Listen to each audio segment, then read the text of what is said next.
Hello, friends, and welcome back to another modern horror movie talk. I almost screwed that up, but I'm going to keep going anyway. I'm your host, Tyler Nichols, and things are a little bit different today. Differently, I can't speak at all. We're keeping this all in. I have my guest here, Lance Velchek. Lance, how you doing?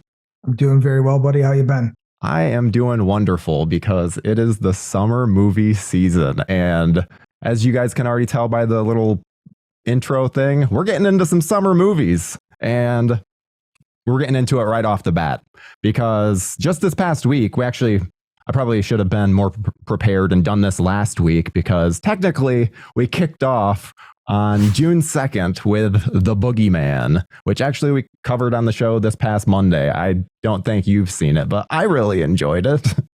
I have not. I have the collection, the Night Shift collection. I believe it's in. I'm very confused on how it is a movie because the story is like 6 pages, but I believe you said that the book, the short story in the actual collection is more of a jumping off point, right? They use that to sort of make a new movie.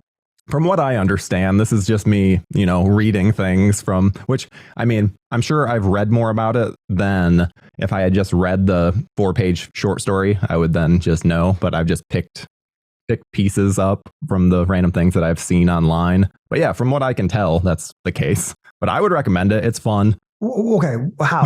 Just sum it up. Pretend I didn't watch your episode. It's fun in like a jokey, I'm laughing at it kind of way. No, not in that way at all. In like the tense teen horror movie kind of way. You know what I mean? Where it's there's someone who's scared and they're in the dark. And it's very good tension. They do like a little girl in peril that then I just think there's actually good tension in it. And also wonderful performances. The little girl and Sophie Thatcher are fantastic. That's the teen and both the girls. They're awesome in it and they're worth the price of admission alone. And I think set expectations low, but it's still, I don't know. I had a really good time with it. And I guess I also use the term fun for stuff that I enjoy. There's another movie that I saw that's on this list that I would kind of call fun, and it is fucked up. So I guess I just have a weird gauge for what's fun. Okay, well, can we jump into that next? What's the next one that's fun, man? I'm looking at the list. No. We're going in order. We're doing this in chronological order. Well, I'll tell you when we get to it. All right, fair enough.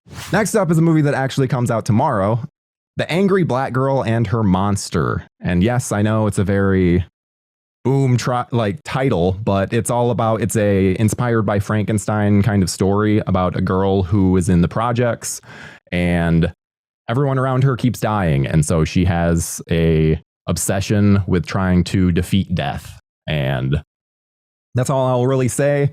It's really fantastic. It's very indie, but it really hits you in the gut, and just a very good story. I love the Frankenstein story. It's one of the few, old school tales like that I actually enjoyed from high school. And so this one just kind of sets it into modern times, and I just enjoyed it a lot because there's also another film on this list later on that it is a Frankenstein-ish story. So it's kind of weird how much that is kind of a thing this year. I was going to say, there's another one down the list, the one that I've seen actually, and I was kind of surprised. I obviously haven't seen An Angry Black Girl and Her Monster.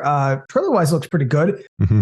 I can tell it's indie, but I always look for sort of a composition, direction, and cinematography. Mm-hmm. And I would say, just based off the trailer, I was like, this kind of looks like it's pretty good. Yeah. And if you're going to say it holds up, then yeah, I'm down, man. Yeah, I believe a little bit different. So my review dropped this week. I believe I gave it an 8 out of 10. So very much. Okay. Yeah, I very much recommend it. And this isn't a spoiler, but this is one thing that I think is so cool about the film. They love to show graphic things, but where you're seeing the reaction of the person and then it's flashes of what they're seeing. So then it's like it works so well for essentially it creates these little spots in your mind where your imagination is creating the blanks while you're then waiting to see the next flash, where then it almost makes the violence that much more impactful. And it's just a really interesting directorial choice.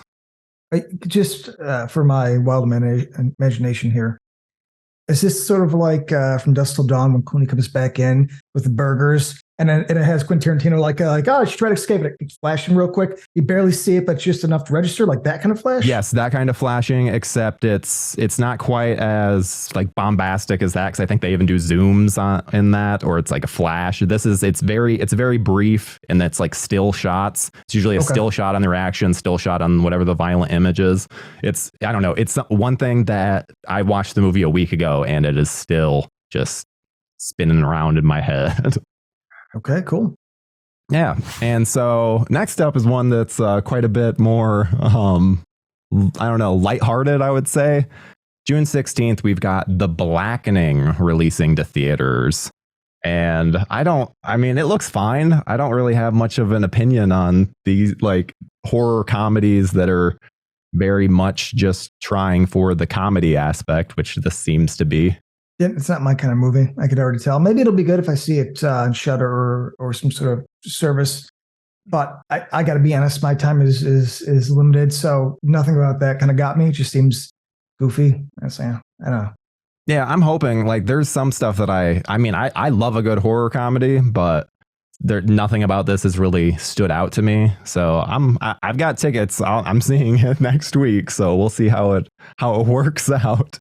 Let me know, man. Let me know. You'll be my guide.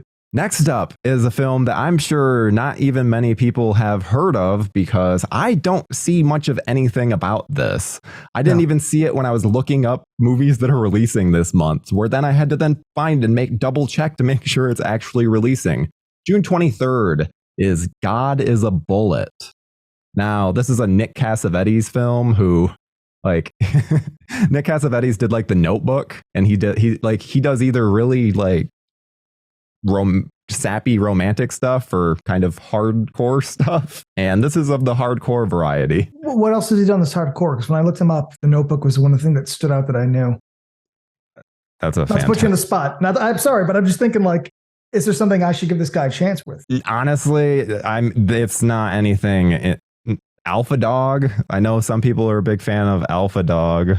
Is that the skateboarders with Justin Timberlake? Is that Alpha Dog? Yes, that 100% is. I can't say that.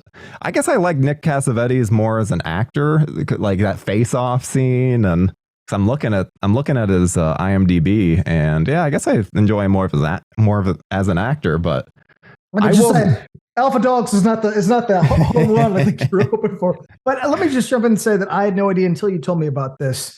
And I love a good revenge flick.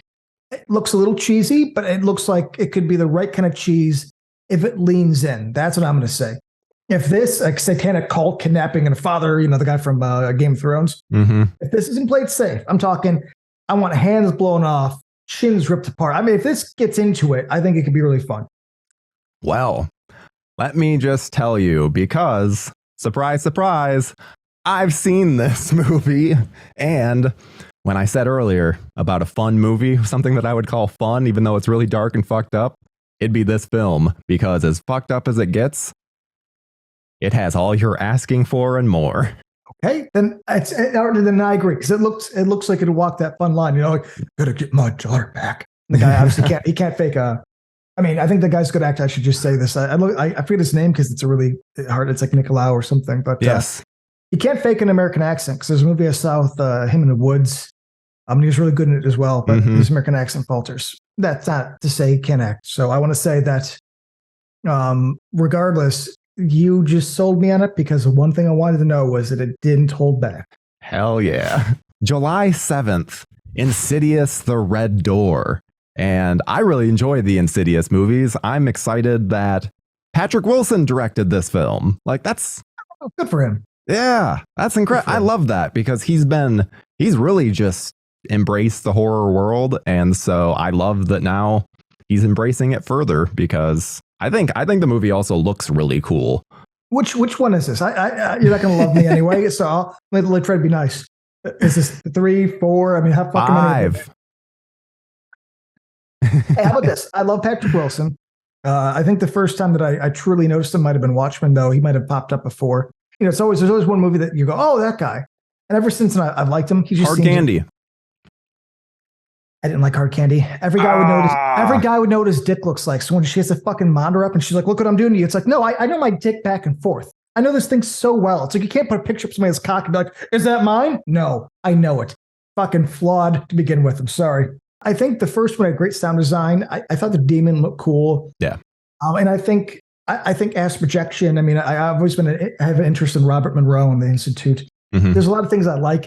It's just not my kind of bag, personally. Yeah. Though I'm not going to insult it because it's clearly it's done well. I mean, people love The Conjurings and all that stuff. So it's not my kind of movie, but if it's going to give Patrick Wilson directing job, then I hope it does well because I'd like him to do more. Yeah.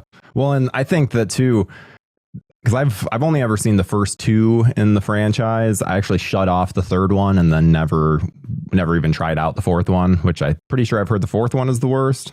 So, yeah. Okay. Well, and I really liked the first one, but then there's stuff that goes on in the second that I wasn't a huge fan of. So now the fact that they're bringing back the original family, I like that because Ty Simpkins has... I don't know. I think he's become a much better actor than back then. And so I like that they're kind of doing something, what is it, like 15 years later with him? So that aspect is like cool.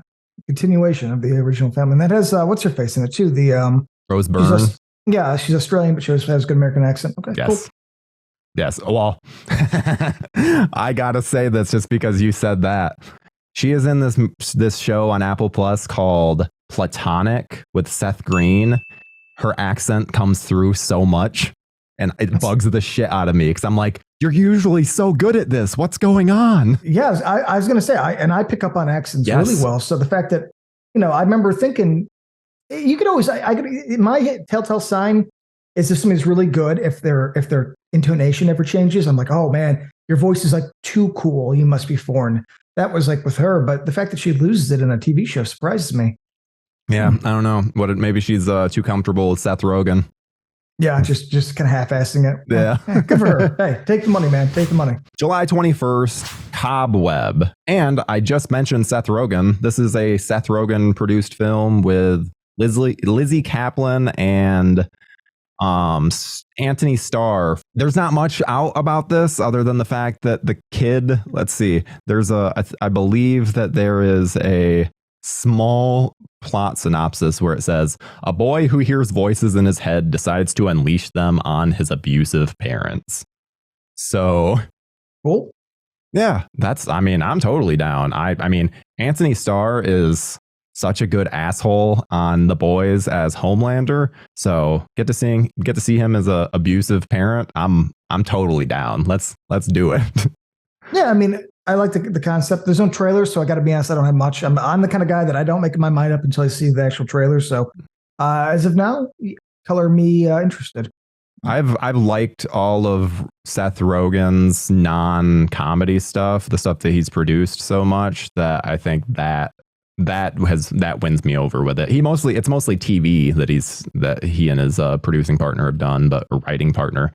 But I don't know. I see his name and I'm immediately on board. Just like when the Teenage Mutant Ninja Turtles, that newer movie was announced. It's like, oh, I'm on board because it's Rogen, because I know that Rogen is a child of the 80s and it totally ended up like their trailer's been out. It looks like it could be cool. Yeah. Looks straight up like someone that loved the 80s cartoon and got to make a movie of it. So that's great. But we're not talking about Ninja Turtles. What's our next one? I lost my list. Haunted Mansion. I am so excited for this. July 28th.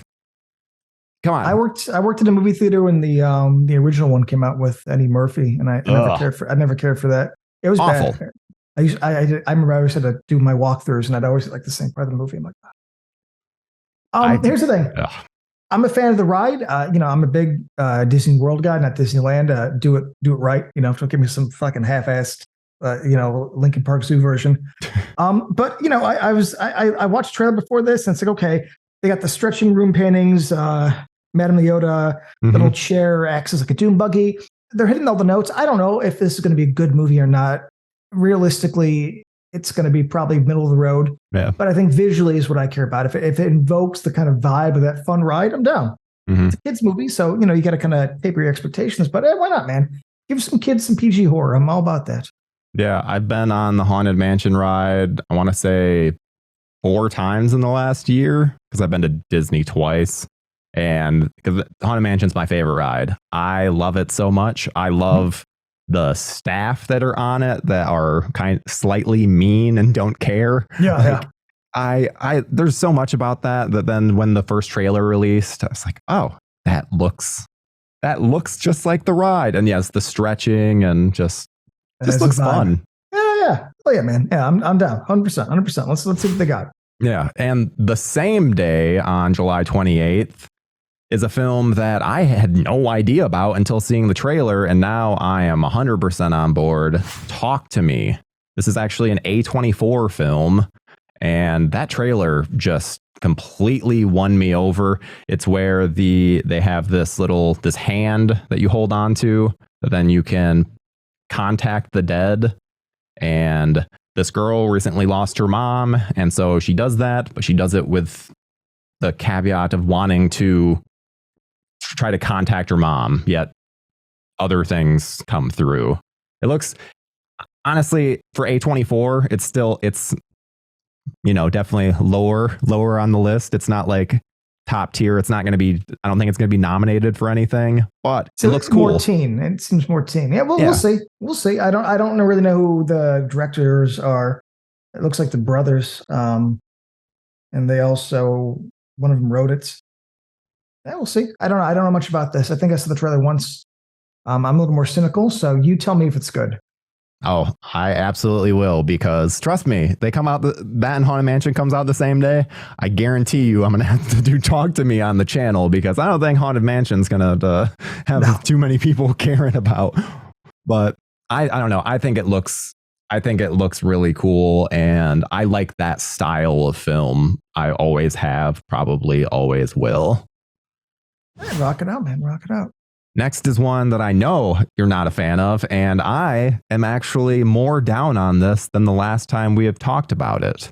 August 4th is the Meg 2, The Trench. It came out as PG-13. I thought that was the big... Fuck that. Fuck that. Wait. Fuck me for not liking, or fuck it as in you've changed your mind? I'm saying fuck them for doing PG-13. That's what I'm saying. I told you, it needs to be R. Like, lean into it. People pay for some R-rated movie. I don't know where this concept has come from. It's like, yes, PG-13 makes a lot of money, but you could make a really popular R-rated movie. It's not impossible. And this is one of them. It's like, dude, just make it R. Just make it R and have some blood. And it's going to be bloodless. I don't know. I'm a very, very grumpy man when it comes to bloodless, over-the-top sequels. Yeah, and one thing, too, is that the sharks just look so fake that kind of takes the fear out of it. So lean into the goofy and make it gory. Yeah. It's, I don't know. And I said this about a month ago, of they spoil one of the big deaths in the movie. Like, why would you do that? Why spoil that? It's the same thing where if in the first film, that one guy who's like floating in the water, that then the shark comes out, if they had spoiled that, which maybe they did, I don't even remember now, but it's one of those things where it's like, why spoil so much shit in a goddamn trailer? You want these people to see it. Quit spoiling things. Because they want you to pay for it. And it's once you pay for it, they don't care. Yeah. I mean, there's been a lot of movies recently where I'm like, oh man, the whole thing was in the trailer. I mean, I guess that's been a common occurrence for a while now, but just recently I've been like, man, they're not saving a thing. Thing.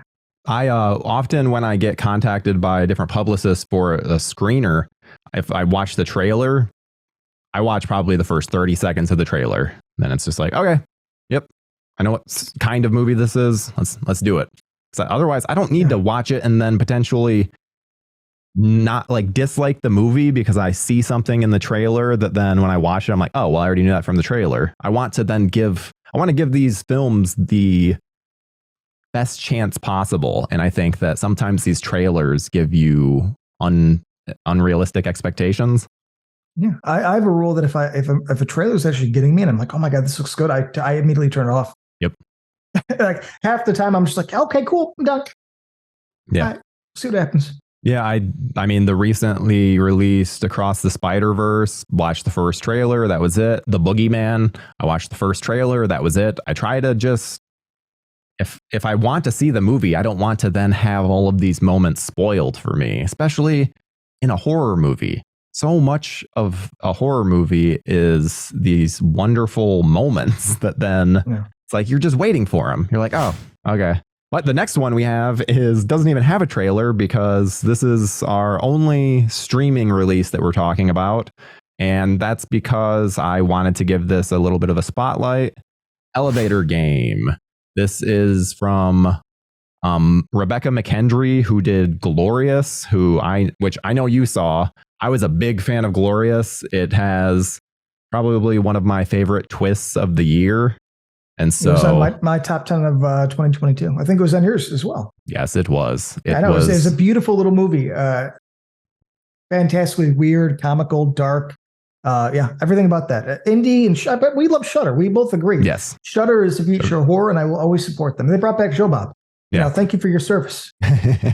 Yes, I love Shudder, and they're always doing great things, and which is why I was kind of disappointed I wasn't able to give some more Shudder love. But maybe some of these films will come to Shudder after the fact.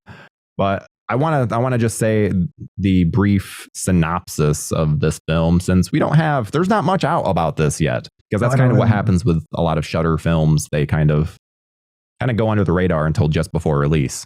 So, supernatural horror based on the eponymous online phenomenon. Wait a minute. There's an online phenomenon about the elevator game. A ritual conducted in an elevator in which players attempt to travel to another dimension using a set of rules that can be found online. Story follows Dale, a teenager who discovers that the night his sister disappeared, she had played the elevator game. Ignoring the many warnings online, Dale resolves to follow her and find her. But he learns the hard way that the warnings are there for a reason. I like that. Yes, that's kind of my jam. I like that. I like poking the bear, which is the afterlife. Let's do it. Yeah, or I'll do it again. It sounds like it's going to take kind of a cosmic horror slant with the other dimensions. And McKendry already proved with Glorious that she knocks cosmic horror out of the park. So I don't know. I think I'm really excited for that. Also, too, because she's already proven that she can handle something in just a limited setting. That then I'm not worried about it just being based in and around an elevator. Yeah. I agree. And it'll go probably places too. So I'm down. We'll see a trailer, of course, because I'm a little more hesitant. But yes, my curiosity's been itched. I'll tell you right now, I'm really fingers crossed that it premieres at Fantasia. That is my hope. I'm assuming you're going to go to Fantasia. Is that what you're telling me? Yes, I will be covering Fantasia. I do not know if I'll be going, but I will be covering it. So if they do, I'll be all about it. Early access. Let me know. Yeah. And so now the same day on August 11th, this is another film we talked about on the show, The Last Voyage of the Demeter. Now, have you read Dracula at all? No, I watched the trailer. I've never read Dracula. It's a chapter. It's like a part of Dracula. This is that. So I got to be honest. I just thought this was an original work. This is taking that chapter of Dracula and making it into a movie. Yes, because it's all about his voyage from Transylvania to London, I believe. I was going to say, I'm a big nautical guy in general. You give me nautical horror, you give me a monster movie, and it's like, I know it's Dracula. Right? Well, I knew it was a vampire, but it's like monster vampire. Like, that's usually my favorite for Best Till Dawn, kind of. Just because I'm a big monster movie guy. And I was like, okay, you were hitting all my things. A cool galleon ship sailing the seas and fucking monsters picking everybody off. I'm like, okay, I'm in. I am 100% in. I had no idea it's Dracula, though. That's kind of cool. No, I'm a little more interested. Okay. Yeah, I think it'll be very, very interesting. I mean, unfortunately, because I read the book, I kind of know how it's going to go. And so I'm hoping that they'll kind of change things slightly. But there is one thing that I noticed, because essentially, you guys all know Renfield they even had a movie of it recently with Nicholas Hoult, Renfield. There's a Renfield in this movie. You look at that cast list, there's no Renfield listed. But when I see that list, one person stands out. David Dastmalchian. He's the main guy in the Boogeyman as well, the guy that plays Lester Billings at the beginning. Oh, Polka Dot Man. Yes, Polka Dot Man. Oh, I had no idea that's how you said it. I like him. I like him a lot. There's a vibe that guy gives off. Seems very cool. He does a lot of interviews sometimes for us. Yeah. It just seems like, I don't know. I like down to earth people that are willing to kind of chill. He loves horror. And I respect that he's done like the Chainsaw Awards and gory and shit. So, okay, cool. Yeah, he did it, hosted with like the Boulay brothers. And I know he's been on Shudder quite a few times. He was, I believe he was on Joe Bob. Oh, was he? Did I miss that? Yeah. Yeah, he was on Joe Bob with one of the with whoever he hosted the Chainsaw Awards with. Yeah. No, you're right. I did. Okay. Yeah. Sorry. I those are usually heavy drinking nights for me because it's like a big celebration. But that's cool. Okay, that's awesome. I'm already down. Let me say this. So I'd like to bring this up real quick. I didn't. Well, I guess we'll talk about it on another show. But I did not like Renfield. No. I just saw it the other night. Very disappointed. Very disappointed. We'll talk about this off air. I'm disappointed in you, Lance. Yeah. They need to start making better movies. But that being said, you're right though. He's a big enough actor right now that if his name might be different, the credits, or it might be like Renfield might be his maiden name, or fucking I don't know, some sort of real, like that old switcheroo they've been doing lately in movies. It's like I'm Khan. It's like, okay, but nobody else knows that. So I just keep it. But he has that vibe so much where it's like he's a familiar. Like he just has that kind of vibe. Yes. But I'm excited now. I had no idea it was Dracula's story. That's cool. Yeah. So that one should be, and I don't know. It just it looks amazing. Like the visuals look fantastic. There's this movie called Master and Commander that I think is very boring, very like slow, but I love the visuals so much because it's like just all the sea stuff. I love now I feel old because you just said that like nobody's gonna know about it. I'm like, dude, it's Russell Crowe. No one's gonna know that movie. Oh my God, I'm so old. I worked at the movie theater when that came out. I remember seeing it a bunch of times. We had the big standee. Yeah, dude, he had like the blonde hair and sailing the seas. Fuck. Comment down below if you guys remember Master and Commander.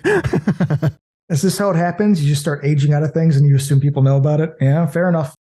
Trust me, that happens to me all the time. All the time. I'm like, mention this movie. It happened to me with Jaws recently. I would slap somebody if they know what Jaws was, like real hard. I was about ready to, but I'll take a minimum. It's like, okay, I got no priors. I'll get out of that. We'll community service. Expunge that from a record. So this next movie releases August 18th. It's also supposed to be theatrical, but it does come to Shudder. Rebirth. I was fortunate enough to see this earlier this year via Sundance, and it is one of my favorite movies of the year. I believe you were also able to see it. What did you think of it? I thoroughly enjoyed it. It's like a character study kind of movie. I was going to say, I want to make sure I got her name right. It's Marin Ireland or Marin. I forget how you say her A's.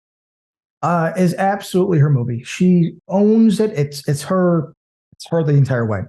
Frankensteinish kind of thing. I won't say much more. Beautifully directed, creepy, unsettling. Just the kind of movie that I dig. Yeah. It's not positive. It's just depressing and just miserable. I'm like, yes. Mm-hmm.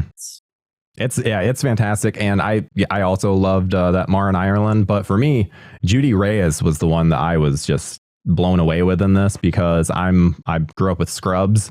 And so I'm used to Carla from Scrubs being all like sassy, and seeing in this film and the things that she goes through, I loved it. I loved it so much. She's good. I guess the thing is though, it's from her perspective and she kind of brings the humanity, and I'm a cynic. So I like the girl who's just fucking hates life. But yeah, no, she's great. I mean, it's just those two characters. That's the whole movie. Yeah. It's them interacting, and they both knock the park. I should say I've never seen Scrubs. I missed that part.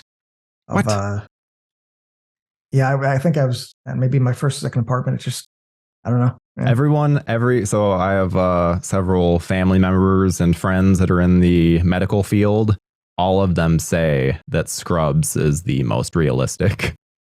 I respect that. I mean, was Zach Braff? Was that his name? Yes, Zach Braff. Yeah, and also McGinley, McGinley. Yeah, I always think of him from Point Break. Yeah, Utah. I like him in Office Space. It's always a good one. Of course. Michael Bolton. Love his entire catalog. All right. So I actually saw this trailer at the Boogeyman, and the crowd flipped their shit for this. And I am one of the very few fans of the first Nun. There are dozens of us, and I enjoy the aesthetic of that. It's the same reason I liked a lot of stuff in Pope's Exorcist. There were so many parallels between Pope's Exorcist and the Nun, and so this one looks like they're kind of doing all the things that worked in the first film and just doing that rather than there's some, I don't know, there was just some weird Transylvania stuff in the last one that I wasn't completely down for, that I think is kind of a big reason that people weren't a big fan of, that it looks like they've gotten rid of. And I like that I really like the cast that they have with what's her name, the Taissa Farmiga, and then I believe Storm Reed is another one, and then the girl from the Narnia films is one of the other nuns. I've never seen the Narnia films, man. I'm sorry. Oh, I mean, you're not missing out, but I just like the fact that I always like when a actor pops up again where I'm like, oh, I remember them from. Oh yeah, they were in these films as a kid. Now I get to see them probably get murdered in this horror movie. What's her name? I always forget her name, but she's great. Bonnie Aarons. I'm not sure. Yeah. I like her. Yeah, she has a really creepy look. And she does well. She's the Nosferatu vampire in Jacob's Wife, which is a cool little underground film that came out. She's the dumpster lady in Mulholland Drive. So. Oh my God! I didn't even realize that she was around back then. Yeah, it's one of those that I didn't. I've always remember that part where they walk the guy out. I forget it. I was thinking from Lost be something else, and it goes behind it. It's just a cool jump scare. But then I look into it. It's like, yeah, once you see her, I mean, she's like these piercing eyes, and I think that's what you can always tell. But dude, I love her. Anything she does, she's awesome. So yeah. I'm not a fan, but I support you loving Schlock. So awesome. Yeah. I like the Conjuring movies, so I think I'm a real easy mark for the Conjuring films. Yeah. Love life, man. Love life. Well, I mean, we did it. We made it through all of these. So, of all of these films, what are you the most excited to see? The Last Voyage, because again, nautical vampire horror, monster stuff is my jam, and I also am a big revenge guy. Satanic cults, kidnapping girl, father going and murdering people. That's usually, if done right, what I'm into. So those two, I think, would be the ones I'm looking forward to the most. What about you?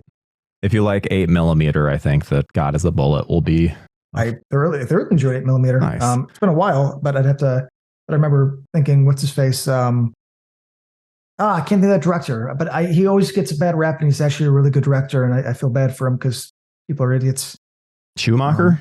Yeah, Schumacher, man. Everything he's done a lot of great stuff. It is Schumacher, right? The director. No, it is Schumacher. Yeah. Such a strange. Like, you don't ever expect that he did that movie. That's because we grew up in the wrong time where we just associate him with like Batman Forever Begins. Yeah. And those are paycheck jobs where he did what he was asked. Listen, even I was a kid that blamed him for the bat nipples, and I get old enough, it's like, dude, he was hired to do cartoons and he did them. Fucking poor guy, gets so much crap. But everything else the guy did, Flatliners, 8mm, The Lost Boys, I'm sorry. I'm going to give Schumacher some love. He deserves a lot of praise. He was a good director, and I think if it's like 8mm, I'm down. Only you said it's gorier, right? So I really want some gore, some blood and vengeance. I mean, it's pretty I don't want to give you the wrong impression of because it's gory, but there's long hauls of non-gore. Okay, but I would say 8mm isn't. 8mm is more like a drama. This I just need a little bit of grit. But how about this? Those are the two I'm going to go see. Remember too that I didn't see a final cut, so okay, I'm not going to hold anything against you. I just mean in terms of they could have cut out some of the violence. Well, if it is what it is when I see it, but those are my two. What about you? Yeah, I would. I mean, Last Voyage of the Demeter, as soon as it was even announced, I was really intrigued. And I mean, Elevator Game, ever since Glorious, I'm 100% down for anything Rebecca McKendry directs, because I will say and speaking of paycheck jobs, she co-wrote a film that I saw last year called Bring It On, Cheer or Die. And it got destroyed by everybody. It was awful. So that's why I say I like her original work. So please do not look at her IMDb and be like, oh, no, it's Glorious. Glorious is where it's at. Check out Glorious. And I think the elevator game, it looks really, really, really intriguing. So that's one I'm down for. But yeah, that's really all. We did it. This is our summer movie preview. Lance, thank you for joining me as I stumble through my words repeatedly.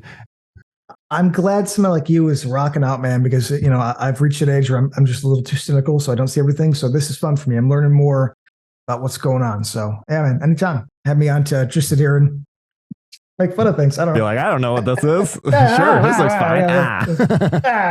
Half this is me being like, All right, man. Well, thank you so much for joining me, and let me know in the comments what you guys are interested in seeing this summer, because there's some pretty decent ones out here. And also let me know what of these you don't have any interest in whatsoever, because that might help us in terms of covering stuff on the show. So that's really it. Thank you again, Lance, and we will see you guys on Monday as we get back to our regularly scheduled programming. Goodbye.